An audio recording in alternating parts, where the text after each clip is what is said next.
What is up, guys? If you are like me, you have absolutely no idea how to build cars, but you love cars.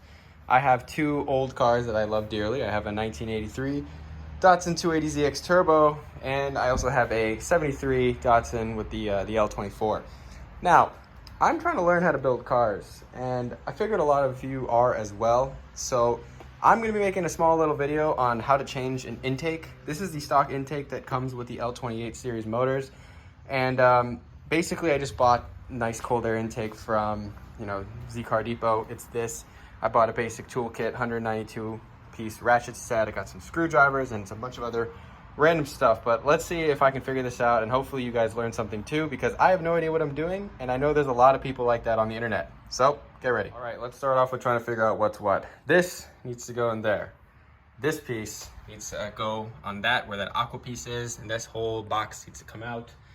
From what I can see, these are two things that are holding it together, holding it nice and tight. We got two bolts over here that we need to take off, and then we also have a little screw over there to take this whole airbox out. So that's gonna be my first step. Let's try to do that. All right, so this is a 10 mil. All right, we're gonna go ahead and loosen that up.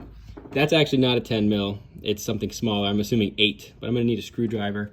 And you're also gonna need a screwdriver to do that. So if you are using this as a tutorial video, go ahead and do that first. I'm gonna do it with you real quick. All right, so we've got these loosened up. We've got these two screws out, we got that one out. So as you can see, it can jiggle up and pick up. So I think really the only thing that's holding it up is there's a little platform here keeping the front up, and then these are actually resting within, holding the whole airbox in. So you kind of need to wrestle these out.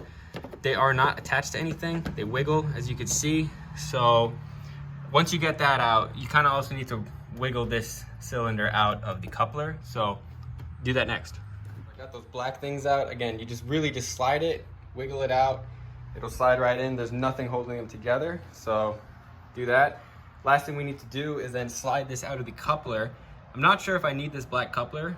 I might, but I'm gonna find that out. But this is essentially just gonna hook up to here, and you need to basically take the rod that is on extending out, and that is going to probably screw into where one of these is. So make sure you don't lose the screws. I just kind of put them right there. So let's go ahead and try to take this thing out. All right, the airbox literally just pulls out. Always pull out, guys, very important. So the coupler stayed on. So I'm gonna go ahead and test fit to see if this coupler actually fits onto the flange, or if I need to take this out and then that attaches directly, but I have a really strong feeling that this is actually necessary. So I'm gonna probably tighten this one back up so that it doesn't slip off, and then get the piece on and try to tighten this screw. So let's go ahead and do that. There's another thing to take off. This bracket is the one that was kind of sitting up like this, where you would screw in the airbox. There's just a little screw at the bottom. You can probably see the clean spot right there in front of the radiator. So go ahead and take that out with the screwdriver. All right, guys, final product. Probably done incredibly incorrectly, but we are going to find out later when the car blows up. Anyway, this coupling, you can get a new one. I just opted to use the one I have. Like I said, keep this one tight. This needs to stay on. This one you need to loosen up and kind of massage the inside a little bit so that it reopens, because if this has been on for a while, it might kind of be a little crusty. So I had that problem. I had to really wrestle it in and then hold it and then tighten this at the same time. Make sure it is secure, because if that comes out, you can have a big problem. I tightened it, it looks good. This little rod, it's not perfectly done, but there was a hole in here that was threaded. So I went ahead and I attached that on. So maybe that's supposed to be there, maybe it's not. This is a little wiggly, but if you don't put this on, it's gonna be extremely wiggly. So if you're hitting some bumps, it lessens the likelihood of this coming out. I'm honestly gonna have my friend check this out after I do some more serious mods. But hey, we figured it out. So hopefully this video was helpful.